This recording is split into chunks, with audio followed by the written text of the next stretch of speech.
Convener MQM Pakistan Khalid मकबूल सिद्दीकी ने कहा है कि कल MQM लियाकताबाद में जलसा करेगी।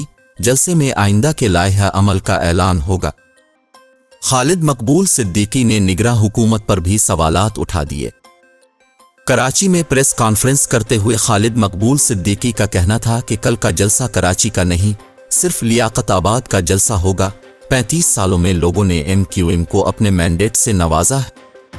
उन्होंने कहा कि हमने निगरां हुकूमत को तस्लीम किया, हुकूमत पर भी कोई निगरां है, अगराह हुकूमत अपनी गैर जानिबदारी का सबूत दे। खालिद मकबूल ने मजीद कहा कि MQM ने अपने अदवार में सिंध में तरक्याती काम करवाए। कराची पूरे पाकिस्तान को चलाता और पालता है। पूछता हूँ आज और 2008 के कराची में क्या फ़र्क है?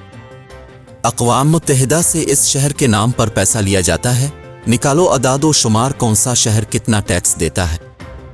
उन्होंने कहा कि पाकिस्तान हमारे बड़ों की अमानत है, हम अपने हिस्से से ज़्यादा कुर्बानी दे चुके हैं, अब हमसे मज़ीद कुर्बानी न मांगी जाए तो बेहतर होगा।